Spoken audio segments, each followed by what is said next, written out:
Welcome back to the FIT40 Podcast, where we simplify exercise and nutrition for busy parents 40 plus so they can improve their health and feel amazing. I'm your host, Brian Fitzsimmons, certified personal trainer and nutrition coach for people over 40 since 2015. And today we've got Derek Pincombe in the house. He is a client of mine for the past almost 9 months, and he has had an incredible transformation. So naturally, got to get him on, see what his secrets are so he can give you guys awesome tips, advice, wisdom, insights, everything. So Derek, welcome to the show. Thanks for having me.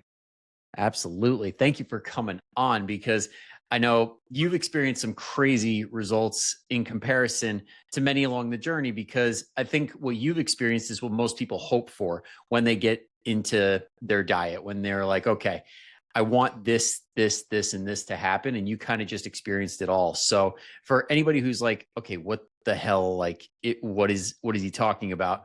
Okay, Derek is down almost 45 pounds. So 44 and a half ish, 7.5 inches off the waist and 9% total body fat gone.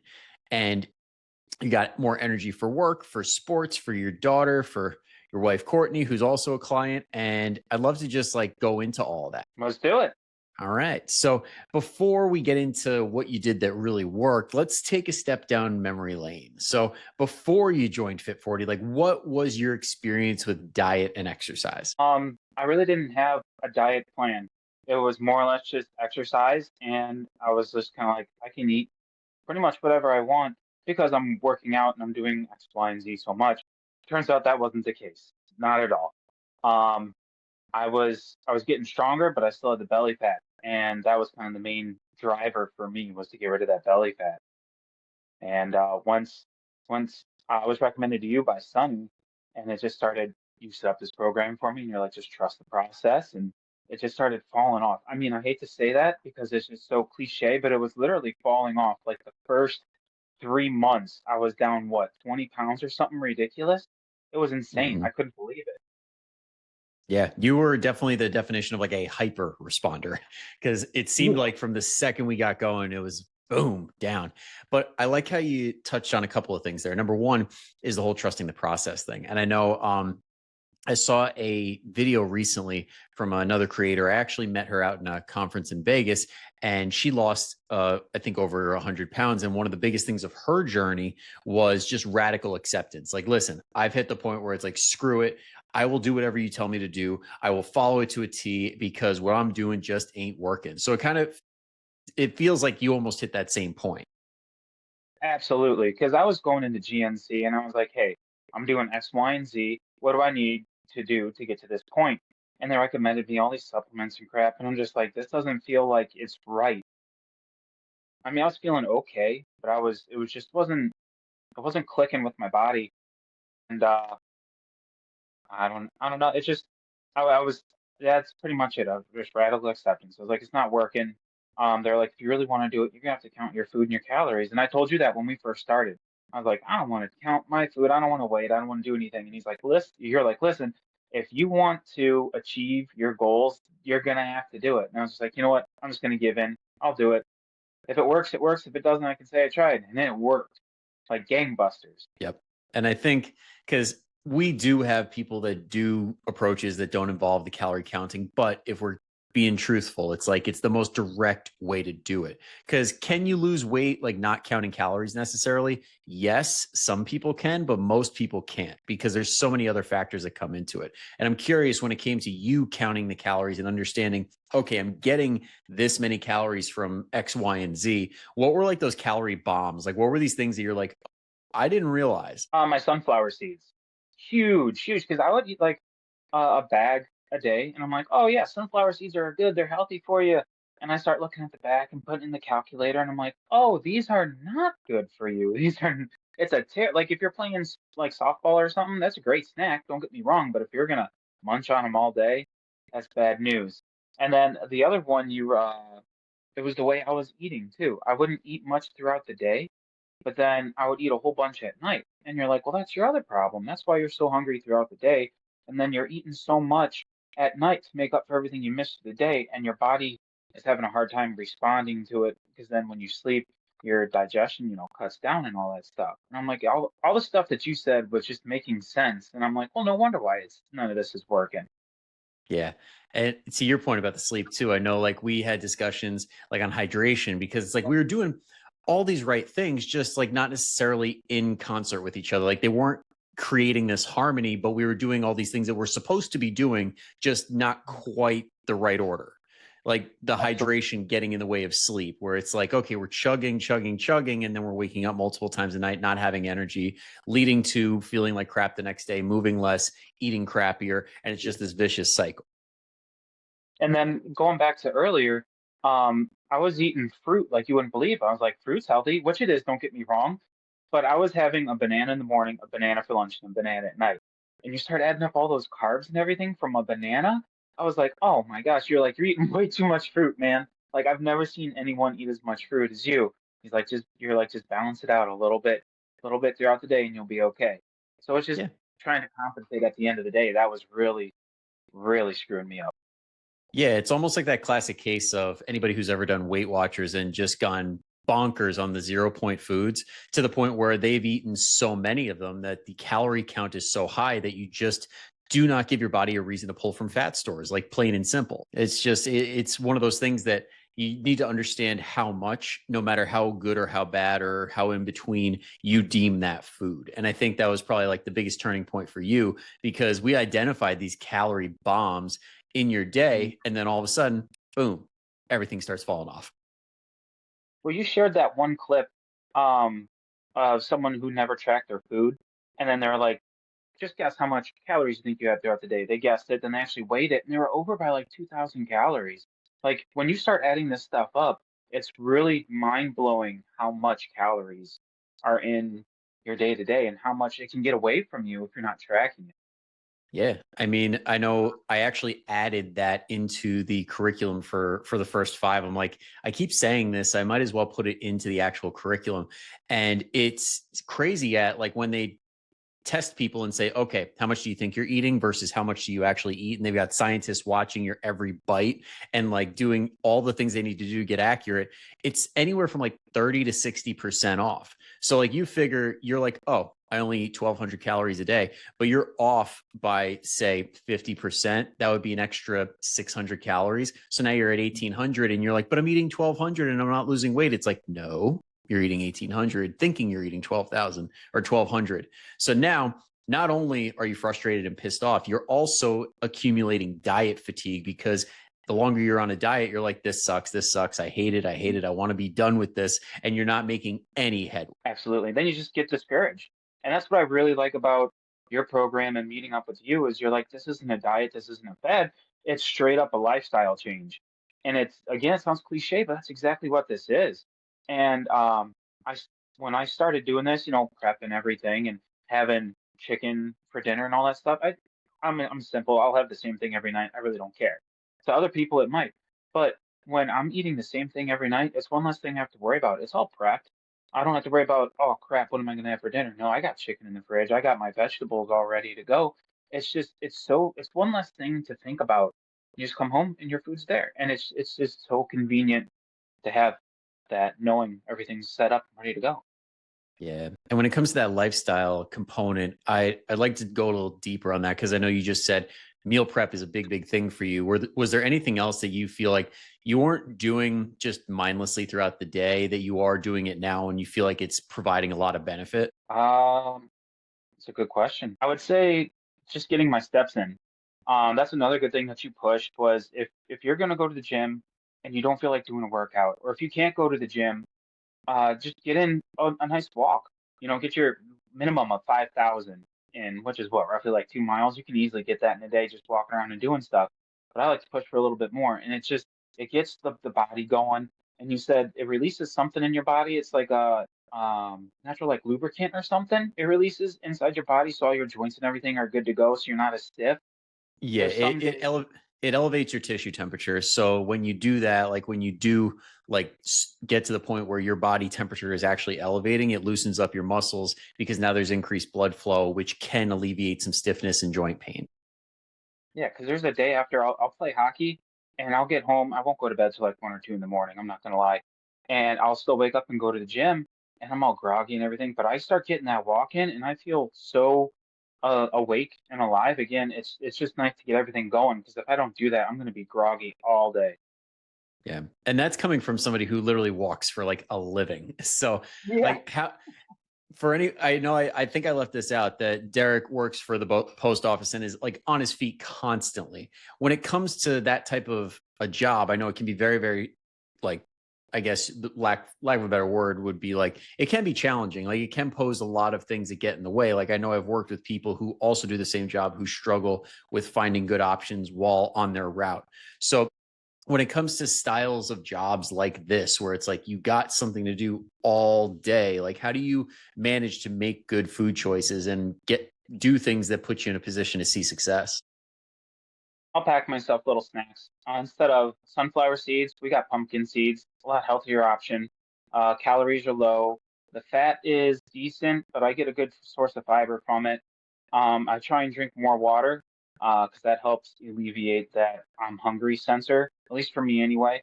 And then I just pack a healthy lunch. I got like a protein bar. I got a turkey wrap, with all the good stuff inside. Nothing bad. Um, I got a little fruit cup with some raspberries and blueberries. Like I'm not packing anything that's gonna slow me down or make me feel like crap throughout the day. Like a bag of Lay's chips, that'll make me feel all groggy and all that. So I just keep all the stuff that makes me feel bad the best I can away from me. I'll try and keep it out of the house. That way you're not tempted to have any of that stuff. So Yeah. And I think that's a big revelation that a lot of the clients do tend to make, where it's like we look at food from a lens of, okay, what's this going to look like 15 minutes from now? Like, how am I going to actually feel after the fact rather than just focusing on the taste? absolutely, because those sunflower seeds I was talking about earlier, I retain so much water. I feel like a beached whale trying to walk up and down. And then I switched to pumpkin seeds, and it's all good. I feel so much better. And it's just like once you start eating healthy and change up your lifestyle, and you go and have like a fast food burger, you feel like crap.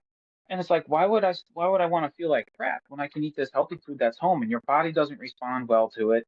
And it's kind of a good thing. It's a great thing actually, because it's like I eat this, it makes me feel bad. Why would I eat it again? It makes you just turned off by fast food and food that's like that in general. Yeah, and it's weird, like looking back on the way that we view foods like fast food, for example. Like some people will say, "Oh, this is so delicious. This is so tasty," and then when you eat well for a while, and then you go back to it, you're like, "Is it though?" Like Yeah. it's just really salty and really Mhm. sweet, or really like this. Like if we want to be at like a 5 on the sweetness and salty scale, it's like at an 11. Absolutely. It's so crazy you said that, because I've had that with so many foods that I've gone back to, and I'm like, oh yeah, I'll have this as a little treat or whatever. And I'm just like, this does not taste good. How did I find this good before? And like you said, the salt is through the roof. Like I have to drink a ton of water after I get done eating it just to try and balance it out, because it's so salty. And I got to admit, I'm super guilty. I like the salt kick where it's like, oh yeah, I can feel it hit me immediately. But it is one of those things we want to be conscious of and be like, okay, long term, probably not the best blood pressure wise, but we got to be conscious of it. And I think that's the real thing too that you and me had many discussions on, which was like, what does this look like from a health perspective? So in in the last time that we spoke, have you gotten any blood work done or like since the beginning of the journey till now? Because I'm actually really curious to see if anything's changed. That's a good question. I have not. Okay, we're gonna have to wait on that annual and then do a part two because I think that's probably gonna be potentially night and day difference because part of the reason that we keep our measurements, like especially in the waist, is it can tell us so much about our potential health outcomes down the line, especially waist circumference, because that's where we hold a lot of the visceral fat. And when we can bring the visceral fat down, that's where it's like, okay, we're starting to like add years on here. Oh, right on. Yeah. Yeah, I'll have to sample that. I haven't. I don't even think the last time I went was about a year and a half, almost 2 years ago, when I was actually experiencing like a little chest pains and stuff. And that was like another indicator. I was like, it wasn't from anything like internal health. I was drinking. Oh my God, what was I drinking? It was like an energy drink. I was drinking too much energy drinks, or my caffeine was up too high, and I wasn't drinking enough water. That's what it ended up being. And I had. I wouldn't call it a health scare, but I was definitely having like, yeah, he drinks is healthy. like chest tightnesses, and I was like, that doesn't like I shouldn't be having this at my age. Yeah. So that's what that ended up being. Long story short. Yeah, sorry, I could not resist as I have a Celsius right here. But no, in all seriousness, like that's a big deal. And I think a lot of people do hit that point where they're like, okay, something's got to give here. Would you say that was like your turning point where it's like, let's figure this out? Or was there something else that clicked where you're like, I need to get this my health sorted out? It was a little bit of that. It was a little bit of everything. One was it was a New Year's resolution that never really got crossed off the list. It was more of just getting rid of the belly fat. Then my daughter came along, and there was a point where I was having a hard time keeping up with her, and I'm like, we can't have this because they'll legit take her away, saying I'm a legit unfit parent. And I don't know. I was just tired of it. I was tired of being down on myself. I was tired of wearing big clothes. I was just like, if we're gonna get it done, we're gonna get it done. We're gonna be serious about it. Yeah. And unfortunately, I do think that is like a thing that for many people does need to happen where they do hit a very low point where it's like, okay, this is as low as I accept to go. And then from that point, it's like we're going up. But I think a lot of people are stuck in this slight discomfort phase where it's like, okay, this sucks, but I'm not quite in enough pain or I'm not quite feeling bad enough where I want to make a change. And Hmm. I hope somebody hearing this can be like, yeah, I'm kind of there, but I don't want to get to that point. So why don't we do something about it now? Well, I actually had that problem twice. I would say like maybe 10 years ago, I was pushing almost 400. And I think the most I weighed was 395. I was wearing 4X shirts, and I had gotten sick. And my body was like, listen, dude, we can't be doing this. And I was just like, all right, I understand. Like I listened, I felt it in my body. So I just started eating healthier. And that started the first one. And then it was kind of like a roller coaster. I followed it a little bit and then kind of dropped off. And then I started picking it up really hard last year, or I'm sorry, 9 months ago. And I'm sorry, a little bit more than that. Um, I'd say about a year ago, I started working out really hard into the gym. And I wasn't, like I was saying earlier, I wasn't seeing results as far as like stomach wise. And that's when Sonny recommended you. I don't know. You just kind of get tired of being where you are. So you want to change. So might as well change yourself. Yeah, for sure. And it sounds like you took the right steps in the beginning, which I think a lot of people don't necessarily get around to, which is starting to do it on your own. Like just do what you know how to do what you have access to, and just do something rather than being in this all or nothing state where it's like, if I can't do this absolutely perfectly, then I'm not even going to bother. Because better beats perfect. Oh, the core four making its way in. For anybody that doesn't know, we have the core values, the core four. So it's better beats perfect. Actually, I'll leave it to you because we close out every single weekly call with it. Can you tell the audience what our core four is? So we got better beats perfect. Don't miss twice. You can't fail if you don't quit, and get stuff done. Keeping it Yep. PG for the kids out there. Yep. If the kids are not listening, the real version is get shit done. But that's our core four that we fall back on because it just for some reason, some way it will always apply week to week at some point. So yeah. Now I know that we kind of glazed over the fact that we've got Riley in the mix here because I know when it comes to people's goals and people's lifestyles, kids do dominate the conversation. They dominate our lifestyle, what we can and can't do because whatever they got going on. So I'm curious as to the change from start to now. Like, have you noticed any differences in whether like how you're able to show up as a father or how like Riley acts like when she's around you any differently or anything like that? Yeah, so I get to play with her more often. I get to pick her up. She's a bigger girl, and I'll pick her up, and she's like, "Dad, can we jump and play?" I'm like, "Absolutely." And then my mom or even Courtney's like, "I don't know how he can pick her up." And I'm like, I'll put her on the scale, and I'm like, "Holy crap, how am I picking you up?" Because she's pushing like 70 pounds, and I was like, "That's just because I'm strong." It was like, I don't know, a little humble brag, but I thought that was really cool. And Yeah. then like when we'll have our meetings, and she's like, she'll have her little fake phone, and she'll sit in front of it and act like she's on a meeting too. It's so adorable. I just hope. that me or Courtney and I, like our healthy habits are reflected, because you hate to see the kids just go around and eat bags of chips. It's just like eat some watermelon and cantaloupe, something better than the frozen pizza that's in the freezer or something. So I hope that kind of gets picked up.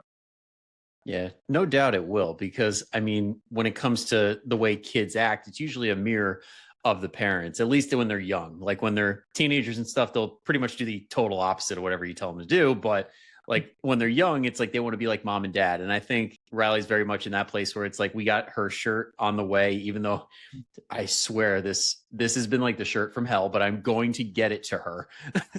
There's so many production issues, but we're getting it to her because she wants to be like mom and dad. She wants to be like wearing the FIT40 gear. She wants to be working out with you guys and be active. So there's no doubt it's going to lead to positive things down the line.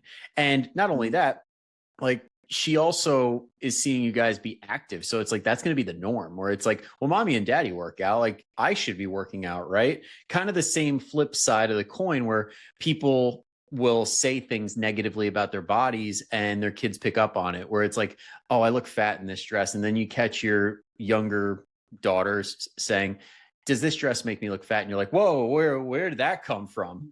And you're like, you don't want that, but it works in both directions. As long as it's positive, then it's like it can leave a positive impact. Yeah, absolutely. And like the current challenge that we're doing in the group is the step challenge. And Courtney will come home. She'll be like short on like 2,000 steps, so we'll walk around the property a little bit. And Riley's like, "Well, since we're outside, can we kick the soccer ball around?" And I'm like, "Absolutely, let's kick the soccer ball around." And she really enjoys playing.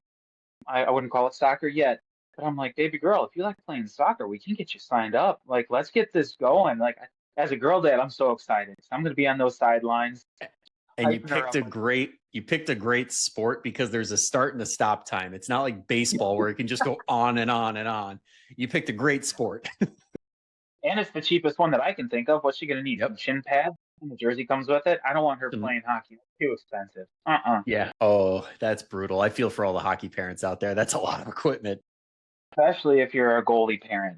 It's Oh, it's yeah. insane. Yeah, no, I can't even imagine. But I like this whole concept of basically celebrating activity, celebrating movement, because that's another thing that gets overlooked many times when it comes to making changes, especially in the kids, is we're so quick to make the changes and the criticisms and say, no, don't do this, do that. What, like, that's bad for you. This is negative, and just going negative, negative, negative. But then when they do something good, we kind of take it for granted. Whereas, like, I have a saying when it comes to the clients that I think applies really well to the kids, is like, if you point out what's wrong or like yell or punish, like that will change the action in the moment. But when you praise the good replacement behavior, that locks it in for a lifetime. So you got to really hone in on the praising part and only really course correct when needed. Absolutely, because it's like we'll go outside again. We'll play catch. And like the one time she missed it and it smacked her head, and she had that all pouty face. I'm like, baby girl, it's okay. Just shake it off. Like if you treat it like it's a positive experience, they're not going to sit there and cry about it. So when it happens again, she goes, "Oh, it's okay. I'm fine. I'm still standing. Let's keep playing." It is interesting how kids handle like pain and their response to it, because when like a kid falls down or they experience something that should be painful, they kind of look to their parents for what the reaction should be. And they're like, what do I do? And then if you're cool about it, then they're cool. So Yeah. Yeah. But then if you get like that helicoptery, like, oh my God, are you okay? Then they're like, oh, I guess I should put the waterworks on. Okay. yeah, I think I'm supposed to hurt here. Kids are funny. They really are. I'm getting a taste of the young preteen teenager group volunteering for a football team. So I mean, I'm like, yeah, that's a fun area. But before I digress, we're gonna come back. The other thing I wanted to talk about too was just the whole mental side of this, because I know a lot of people do struggle with the mental side, knowing that, hey, I know what I need to do. I know what I need to do. I just can't get myself to do it. Like I know the X's and O's of I should exercise, I should eat these foods, but I just don't. Like, have you found during the journey that there were certain things that you did that helped you do it on the days you really did not feel like doing it? I just told myself to keep pushing. I said, trust the process. Don't get discouraged. You're going to get discouraged, but try your best not to. You got to be extremely patient because you're not going to see these results overnight. This is a lifestyle change. it's going to take time to see your results. And you just put your head down and keep going. You stack the small days, and all those small days will accumulate into your giant success month or even your success year. You just got to keep building and building. And once you stop building, then you're you're stopped build like you there's no progress after that. If if you if your past self looked at you now, they'd be so proud of yourself. Like where you're at now is where you wanted to be when you first started. So you just got to keep pushing forward. You always got to get stuff done. Your core four, you just take one of them taglines if you're having a bad day, and it helps you push through. That's one of my favorites: is get stuff done. Because if you're not getting stuff done, then you're not doing anything, and that's the last thing you want to do. Yeah, I got to say that the GSD is probably the one I pull on the most, where it's like you just don't feel like doing anything and you're just like, get shit done. Fine. Okay. I'll do it. That's what I was saying earlier. Like I'll wake up all groggy, like I don't want to do this workout at the gym, but I will walk for about 3 or 4 miles before I get my day started with more walking. But it's like a natural pre-workout, if you will. It gets you going before the show. Exactly. And I think that's one thing that not enough people utilize, which is that, okay, can I at least do this? And then that little bit gets you to be like, well, I already did this, so Mhm. I might as well finish. I'm so glad you said that because like I'll go to the gym and I'll do say it's like an arm day, and then my calves are like, hey, I kind of feel like I want to be worked out, and I'm like, well, I'm already here. I'm 2 machines away. Let's get this done. You get done with that, hey, my thighs, they want a little workout too. It's just like your body's asking for it, and it's just like, all right, let's do this. That sounds so weird, but like when you're there and you're in the motion, you're just like, I might as well check off all the boxes and get a full body workout in, and then there you go. You have your whole workout. Yep. Yep. And I think that's why it's so important for people to realize that your workouts don't need to be perfect. They don't need to be this perfect collection of just the right sets, just the right exercises, just the right tempo. No, it's whatever gets the job done. So if you Mhm. want to walk in and say, I'm just going to freewheel it, but I'm going to do something for an hour where I hit most of the things, start on your favorite thing. So like if you really like, we're two dudes, if you enjoy doing arms, like if I started with bicep curls, I would probably never miss a session ever. And just go in, do those and be like, okay, I did my favorite one, but I'm here now. So might as well keep going. If you enjoy doing glutes, start with bridges. If you enjoy running and you really don't like being in the gym and lifting weights, start on the treadmill. But you're already in the gym, you're going to be walking past the weights. You might as well use them. Yep, and it's gonna you do something that you like and you do it well, your endorphins are gonna go through the roof. Like that training program that FIT40 offers, I get so it's so weird to hear me say it. I get so excited to see the one workout set. It's like gym workout B, and it's all my favorite workouts. And I'm like, oh, it's Brucey's time to shine now. It's like the leg press and the calf extension, and I'm like, yeah, it's gonna be a good day.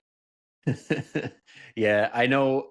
I think you're talking about gym newbie or gym intermediate. Gym intermediate. Intermediate. There's like a day C in there where it's very much the same for me, where it's literally just all the mirror muscles. And I'm like, yes, here we go.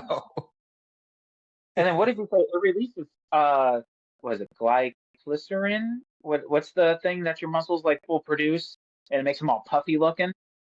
Well, there's a couple of things. I think you're thinking of glycogen, which is what carbs turn into, and that's the fuel source that we use. But what puffs us up is actually inflammation. That's why when people are like, inflammation's so bad, it's like, is it? Because that's what happens when you work out, and that's what grows our muscles, and that helps us repair. So inflammation can be a good thing. So it's a lot of like fluid, a lot of sodium. So some of the best pumps come from these super salty, carbohydrate rich foods being in the diet prior because your body's just primed and ready to go. Oh, I didn't know what that's what that like you did tell me.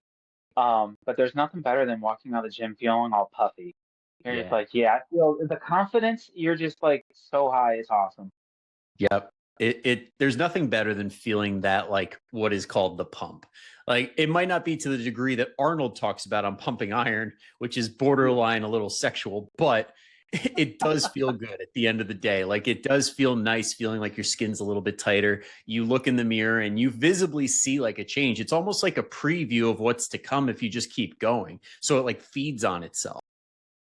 Absolutely. Like you can see the sculpture that's then in there. Now it's up to you to chisel what you want out of it. And that's the other good thing. You get what you put into it. So you put in everything, you're going to get out everything. Exactly. And I think it's also a credit to the style of training as well, because many people do just jump on the cardio train and they beat themselves up. But when you do strength training, when you do like that quote unquote bodybuilder style training, this is where it's like a little bit more enjoyable, at least in my opinion, where you get to see that preview, you get to feel all these awesome things without feeling like you're completely dead. Would you say that after the workouts, you still have a good amount of energy, if not more? Oh, absolutely. Like it releases those endorphins, and I'm good to. It's a great way to start the day. I always start my gym workout in the morning because if you do it at the end of the day, you're already tired. You have your excuses not to go. Like you wake up, you get ready to go, and when I get done from the gym, it's just like to some people, the gym is the worst part of their day. If you start with the worst part of your day, then the rest of your day is going to be easy. It's just simple as that. Yep. And if you start with the positive, like it, let's say you do enjoy it, then Mhm. guess what? Now you're starting the day on a high note, which is a great way to start the day. So there's really no downside. Absolutely. And you keep saying endorphins, and it's taking every cell in my body, not to quote Legally Blonde, because I can like hear my fiance's voice going like, endorphins make you happy. Happy people just don't shoot their husbands. Yeah, I try to make sure Courtney's happy. That's for sure. Yes, yes. And for anybody who loves Legally Blonde like we do, I hope you appreciate that reference and that quote right there. um, yeah, and there were so many things I wanted to touch on, and you just elaborated on them so well. And I think people really are going to get a lot out of this conversation, because it's one thing for me to be on here on the mic and say, do this, that. It's a totally different thing to be like, hey, here's a guy that did the damn thing. He's living proof, and he knows exactly what it feels like to be in your shoes. So like, let's say somebody listening right now is really resonating with this, and they're like, damn, I feel kind of like Derek right now. Like, what would you say to them if they're really struggling to get themselves going to get to the place they want to be at? Just trust the process. To keep putting in the hard work, it'll eventually pay off. When you were telling me that we had to keep bumping up my calories, I was like, what are you talking about? How is more calories going to result in me losing weight? And you're like, just trust me. I know what I'm doing. And I'm like, okay, I've trusted you this far, and it just keeps falling off. I would only, at this point, I'll only come to you because with all your knowledge and everything, like you go to all these conferences and stuff, I don't know anything. I'm going into this blind. So it's like you're giving us the knowledge to get this done. You are giving us the map and we're driving there. Like I couldn't get there without the information that you're giving me. Not to just straight up um, push your program or anything, but without you, I would probably still be, I probably would have given up already because I wasn't seeing results.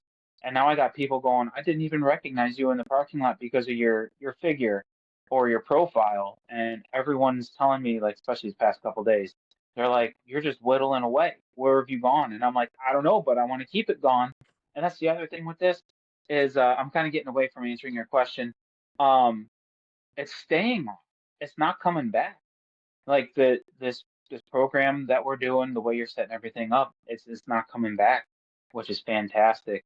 To summarize real quick, just don't give up. Trust the process. Be very patient. You'll get there. Just take it one day at a time. I was I wouldn't say super scared, but I was machine scared. Because you see all these strong people using all these machines and stuff, and I'm like, I don't want to do that. I'm kind of definitely timid of it. And then some of these programs, you just walk up, you look at the machine, you kick it a little bit, and you're like, it's not that scary. And then before you know it, you start finding these workouts that you really, really enjoy. And then it opens up a whole nother aspect to the workout regimen. Yeah. And I appreciate you saying that. And I got to give credit where credit is due. Like, you put in the hard work. Like, you took that roadmap and said, got it, go. Because it Yeah. is so easy to go to an expert, somebody who does this for a living, and be like, okay, that sounds nice. And then you kind of just don't execute. You execute. So 99.9% of the credit, I got to give to you. I got it. But I'm glad you brought up that fact about like the fact that it's not coming back and the fact that we're raising your calories, because that is one thing I definitely wanted to touch on that I skipped over in the notes. And that is the concept of a reverse diet and this down the road that people don't normally get to, or they don't actually implement it properly. And that's why the weight starts to come back. So for anybody who's unfamiliar with what like a reverse diet is, basically Derek got to a point where we saw weight loss and we got to a point where weight loss was starting to slow down and we were losing lean body mass. And that's a pretty good sign that, hey, your body wants a break. So what we did was slowly bring the calories up to the point where we are still maintaining our inches, not necessarily the weight, even though the weight is pretty stagnant right about now, but we keep the inches where they're at. That way, all the muscle or all the weight that comes on is most likely lean muscle. And that way, as we increase those calories, we can just keep adding on muscle without any unwanted body fat. Now, from your perspective, Derek, how does it feel constantly adding these calories and being like, I don't even know where I'm going to find room to eat this? It was definitely a game changer because you told me that we're gonna add the calories, and I'm like, how is this guy making any sense right now? Like, why? And then I was like, I'm already feeling pretty full as it is, and you're like, well, now we're gonna up your carbs and lower your protein a little bit, and I'm like, oh shit, how the hell am I gonna find more carbs somewhere? Like, I finally found all the pieces to get it set up the first time, and now you're like, okay, we're gonna change it around. Um, it's you just find you can eat more of the same thing, or have some bread, like some sourdough bread. Um, and then just make sure that your fat content, the bad fat, is low, you know? I don't And know. that's saturated fat for anybody that's like, wait, what's bad fat? Yeah. Well, see, that's the other thing. Saturated or trans, but we really don't get trans fats really at all anymore. Because I came into this blind. Have the only, I mean, I was pretty dumb about it. Lift more weights, you get stronger. You eat less food, you get thinner. Like that's all I really knew. And you're kind of teaching me the science. So I don't want you to undersell that 0.1% that you're only giving yourself credit of. You'll get more. But it's definitely interesting when you're like, okay, now I need to eat more, and I'm just like, how? Where am I going to find this way to eat more? So I'll just have a couple slices of some sourdough bread. I mean, you just find healthier options. You just have some yogurt, Greek yogurt, vanilla flavored, because the regular yogurt's just disgusting. I cannot eat regular Greek yogurt. I made that mistake. But you just find these secret ways, or you can find um, these cool little treats or snacks or whatever. Those I don't like using those words. Um, you just find other ways to get the calories in that's healthy. You find healthier ways to get these calories. That's what I'm trying to get to. What a long way to get to that small little thing.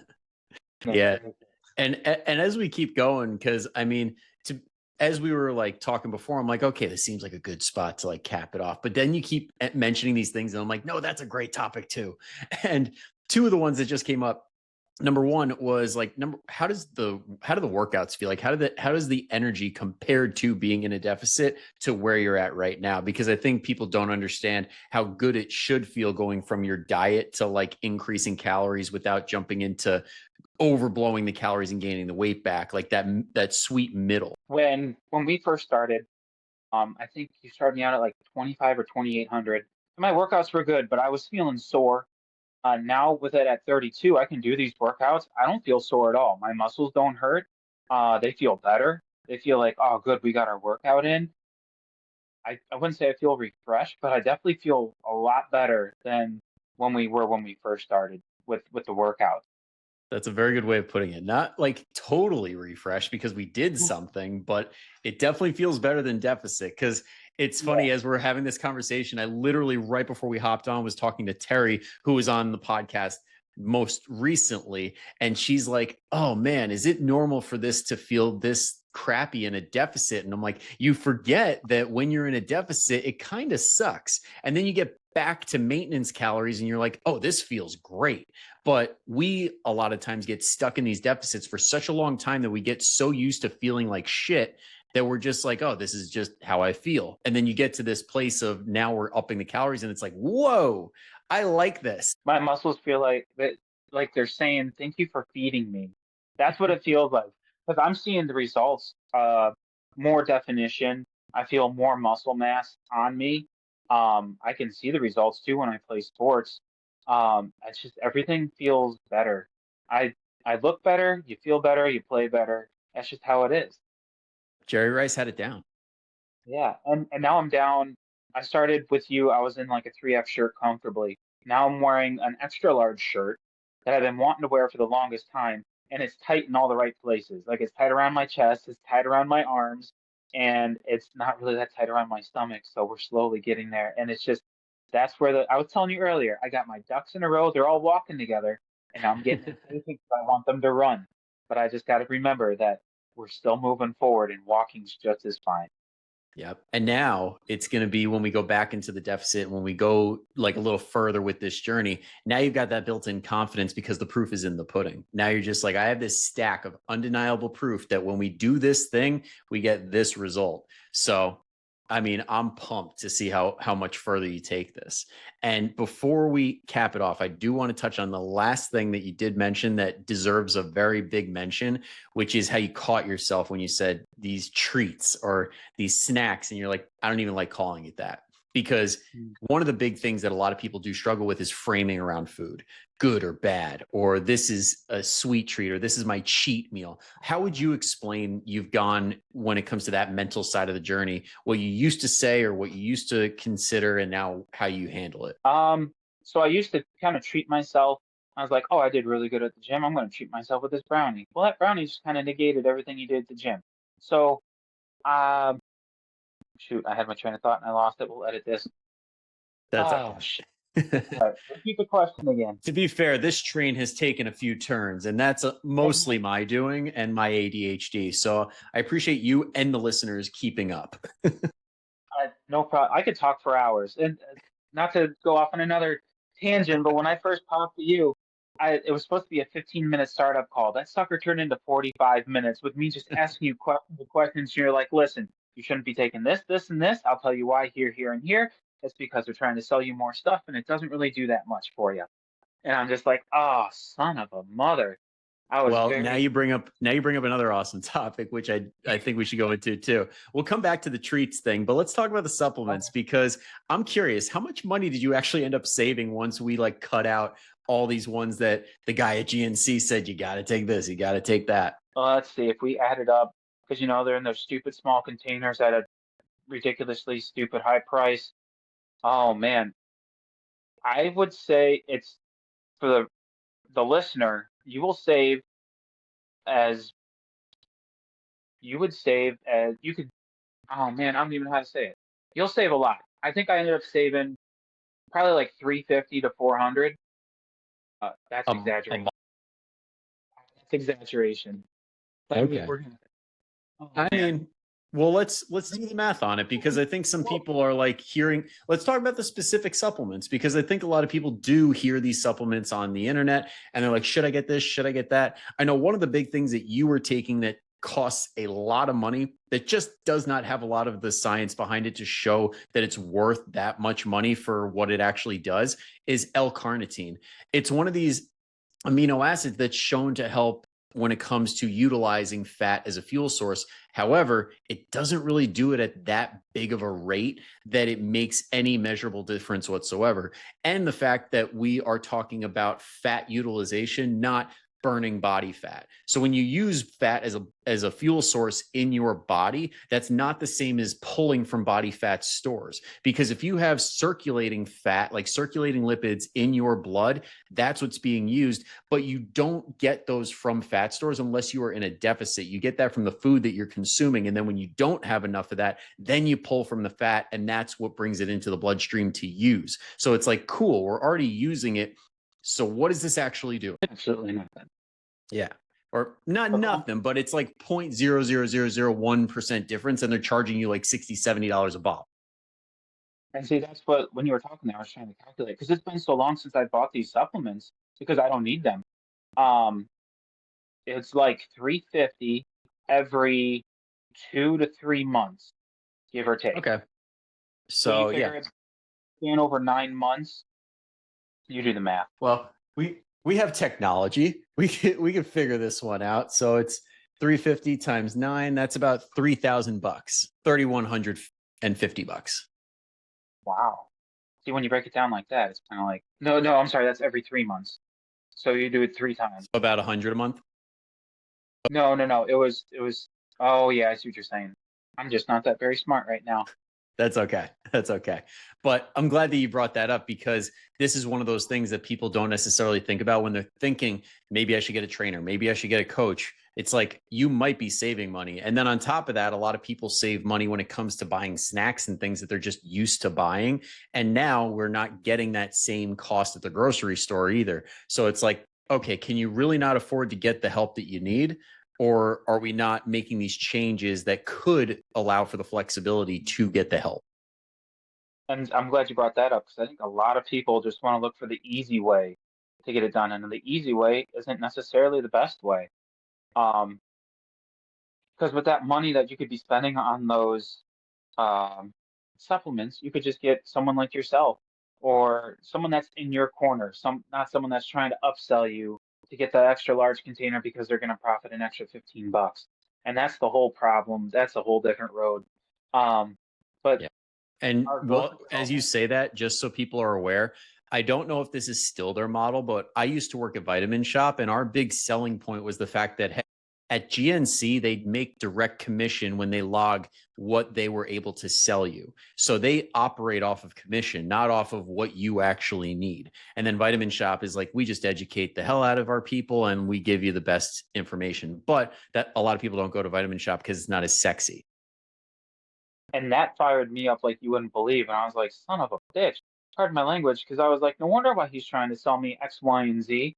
And it's like, it's not working. Well, like one was fish oil, and you're like, why are you taking fish oil? That really doesn't Yeah. necessarily do too And much. now we're finding out that fish oil might not be as beneficial as we once thought. So it's like all these supplements are unregulated and they when it comes to testing, they usually don't have a long list of robust studies that do actually show benefits that they say in the store, where it's like, oh, this will torch body fat. Oh, it'll melt it all away. It's like, no, that's not what the studies actually say. Well, there's that one that I was taking. I don't remember it because I haven't used it in a while, but it increased fat burn, and you're like, it's increasing fat burn. One, because it's speeding up your heart rate. Two, it's only increasing it by like 100 calories, so it's really not even worth it. Plus, then you're If putting your that. heart, yeah, then you're putting your heart at risk because now it's beating faster when it doesn't have to. And I'm just Yeah. like, oh my God.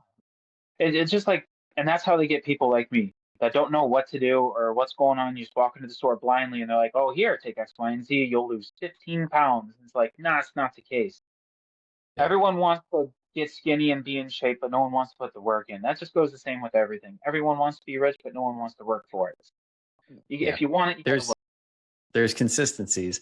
And when it comes to that 100 calories, I know some people will say like, okay, so what if I'm like doing the thing and I'm doing all this work, but I want to speed up the results, or I want to get like to check off all the boxes I possibly can. Well, guess what? Like if you want to save yourself 100 calories, don't skip breakfast. You're more likely to not snack later at night. So you might save yourself not just 100, maybe like 5, 6, 700 calories. Okay.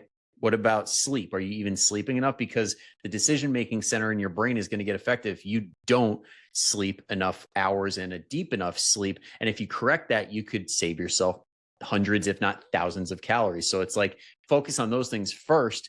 And then you're going to find that you get awesome results and you don't even need this stuff.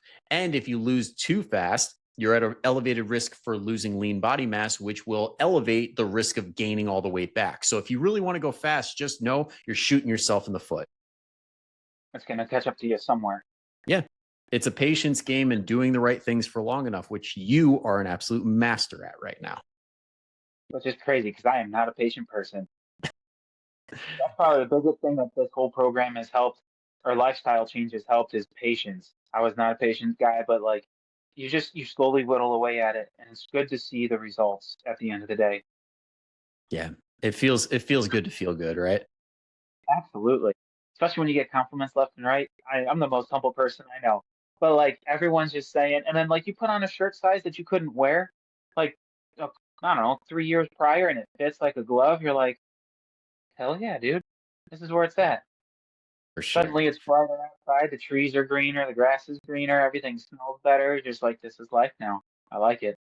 Absolutely. And I cannot, like I said before, I cannot wait to see what the blood work says, because then we know it's like, okay, we've got all these awesome feels. And then we also have concrete proof that, hey, we're probably going to be around for longer, feeling better and doing all the things we want to do, not just with Riley, but also her kids in the future, potentially.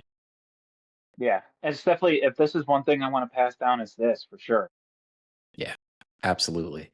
Now, that being said, we touched on so many awesome things.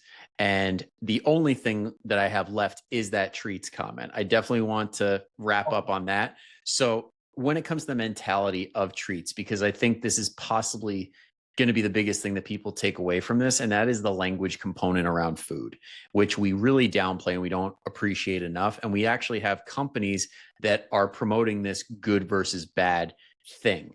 And you even just caught yourself saying, "Oh, I used to have it as a treat or a cheat," and you caught it and we're like, "Nope, not doing that." So I'm curious, what were things that you would say and what changed that? I would just keep it the same. I wouldn't label it as good or bad. I would just label it as food in general. If you treat it as a treat, then it becomes a treat. As to as if you were going to eat it normal, um, like that Greek yogurt. Some people consider Greek yogurt as a treat. If you just work it into your diet, it's healthy enough to be a regular food. And then as far as like treats in general, another thing that you taught us was get it out of the house. If you really want it, like if you, I've done it once. If you really want it and it's not in the house and you want to go to the store, drive it, you buy it, you bring it back home, then you eat it, then yeah, you deserved it. That's great. I'm having a hard time answering this question. That's okay, because this is one of those like ingrained things that we don't really think about a lot. It can be tough, but I'm glad that you're doing the gas station method and seeing how helpful it can be, because I say it all the time. I'm like, you're less likely to go. And you just said, what, in 9 months, you've done it once. Yeah, it was the Dairy Queen S'mores Blizzard Large. I'm not even. Well done. Oh, it was so good. It was it was probably the best s'mores blizzard I've ever had because I got in the car, I drove there, waited in line, then drove back. I don't it made it a little bit more worth it. But I don't know. Yeah. If you don't treat it as a reward, then it doesn't become a reward. But I really like just not having it in the house in general. Yeah. Um, And that's one of the benefits of having a calorie budget, because you understand that, hey, everything fits. It's just a matter of these are the calories that are going to get me to move in whatever direction I want to move in. Now, how I feel and how I look are going to be determined by what that food is. But at the end of the day, that scale is going to go one of two ways, or three if you count staying the same, but it's going to go up, down, or stay the same depending on those calories. So it doesn't matter if it's a Twinkie, doesn't matter if it's a piece of like lean meat. It will do whatever it does, whether you're losing fat or lean muscle, whether you're losing fluid, like it will come from somewhere. and most of the time, those treats they don't make me feel good anymore. Like they make me feel gross and sick, so I stay away from them anyway. And then going, you said calorie budget. That's going to start me somewhere else. Like that was probably secretly one of my most favorite things about this whole thing. It's like if someone's giving you $3,200 in cash, go spend it the best way, healthy way possible you can. I think 3 months into this, I had 2,800 calories, and I took my daughter to Burger King to go play in the playground. I'm like, I'm kind of hungry. I'll get some food while I'm here. The one food I had was 1,200 calories. I'm like, I just blew like almost half my budget, and I still have the rest of the day to eat food, and it wasn't even that good. And now I'm gonna feel like crap after this. No, it really opens your eyes onto what's worth it and what's not worth it. Yeah. And it's crazy how sometimes that can help people who do struggle with, say, disordered eating patterns, where it puts it in perspective and says, hey, this is the true value of the food. These are the points that actually matter. And now you see the value in it and how it fits into the puzzle rather than this vague, good, bad. Oh, I got to go all in on one of these directions, like where you go all good to the point of possibly orthorexic levels, or all bad because it's, hey, it's your cheat meal, got to make the most of it, got to eat like there's no tomorrow. And that's the other thing. You said I used to call it a reward. Our Sundays used to be reward days, and you kind of talked me out of it. And now it's like we'll still have that. Like we'll go a little bit over our calories, enjoy our Sunday, but then you still feel like crap the next day, and you're like, it's not worth it anymore. Like it's getting to the point where it's like I don't want to have, say, Taco Bell. Like I don't want to eat that anymore. I'm not feeling good after I eat it. I retain so much water, and body. Like you just don't feel good. And I'm tired of not feeling good. I was tired, And not it, feeling good. I feel and I think this gets into a concept I've been kind of workshopping lately, and that is the whole concept of discipline. And to be totally honest, I think the people that really do the best when it comes to fitness, when it comes to nutrition, they're not necessarily disciplined. It's just that they have a very good understanding of outcomes, where it's like, if I do this, that happens. When I do this, this happens. And you make those active choices because you have the knowledge that you need. We're not operating in this gray zone. It's just, hey, I know what's going to happen and I'm choosing this route. hmm Well, I consider myself disciplined because like I was like, I'm gonna do this. I'm gonna take it serious. I'm paying for this. It's my money. It's up to me to see the results in myself. And that has helped me in more ways than one with this and like with spending habits outside of this. Like, do I really need, I don't know, say something stupid to go in the backyard? Not really. That's just more money in the bank account situation. Same thing with the calories. Do I really need that 250 calorie Twinkie? No, I get to save that and have more bread. Or that sounds so silly to say. Uh, but I could have like more bread or like more vegetables, something that actually does good and doesn't hinder me, you know? It's just I don't know. You It goes back to what I said. You get out what you put in, and I just took it serious. The more disciplined you are, the more you don't have to worry about falling off course. And you're like, you can text me anytime through the app if you have any problems. And it's like, I don't accountability. That's it. You're like, I'll keep you accountable. And I was like, no offense, but I don't need you for the accountability part. I keep myself stupid accountable. I love keeping people accountable. I love keeping myself accountable and things in general. So I really didn't need you on that aspect. But the fact that you offer that, I don't know, the more accountable you are and the more disciplined you are, the better chance you have at staying on track. But the problem is a lot of people don't have that. Just watching general humans in general, they don't have that. So it's great that you can help them stay on track. Because I was actually just talking, not to go off the rails again, I was talking to a coworker today and they were like, I want to be like, I'm jealous of you. I want to be where you're at. And I'm like, well, it didn't happen overnight. All this work was put in. And I was like, you can talk to Brian. Here's X, Y, and Z. And she's like, well, I'm worried about falling off the track. When I get into that rut and I can't get out, I'm sinking. And I'm like, well, he's there. He'll give you that life vest to stop you from drowning and staying in that rut, so you're not alone. And that's the other good thing is my wife. She was super supportive about it. She would help cook food for me. She'd prep all my chicken, and having someone there um, to do it with you helps out so much. And that's great because if that person doesn't have someone to do it with them, you're there to help them. So it's almost like you're not alone. Yeah. And I appreciate you saying that, because accountability is one of those things you really can't get enough of. It's like you have people that care about you, people that are there for you, and the more the merrier, because it just makes the whole process so much easier to get everything done like we talked about. The more people you have in your corner that are there for you and not just there to watch you fail, and you can easily weed those people out. Um, the more people you have for you, the more likely you are to succeed. That's another thing. Like I really don't ask for help that much, and that's helped me to reach out and be like, "Hey, I need help doing X, Y, and Z," and you're like, "No problem. This is what you got to do." So that's also helped another thing. Just having more good people in your corner will help you. If you're just setting yourself up for success, and that's the biggest thing you can do. Yeah. Creating that environment, because that's another thing we talk about is make it as easy as possible. Set yourself up in a way where even on a bad day, even if shit hits the fan, you could still get the job done. Absolutely. Now, at the risk of saying something else that could take us down another rabbit hole, I think this is a good spot where we could put a cap on it, let it marinate, let it slow cook for the rest of the day. Let everybody here kind of chew on it and take one or two things away from this. But before we cut the cord on this, I just want to say, Derek, thank you so much for coming on. Everybody listening, thank you so much for going along this journey that took all these different turns. And like Derek alluded to, if you are interested and want to see what this is all about, there is a program called The First Five. It's the first month, the first 5 pounds to basically teach you how to get it off and keep it off for life with all the stuff we just talked about. Simple nutrition strategies that work when life is too busy to count every single calorie. Time-friendly workouts that fit into the craziest of schedules. And like we just said, accountability. So you actually do the damn thing instead of just talking about it getting excited, and then not doing anything about it. All right. So if you're interested, the link is down below in the description of the show notes, wherever you're watching or listening. And again, thank you all for joining us. I will see you next time. But until then, go kick some ass. Bye-bye.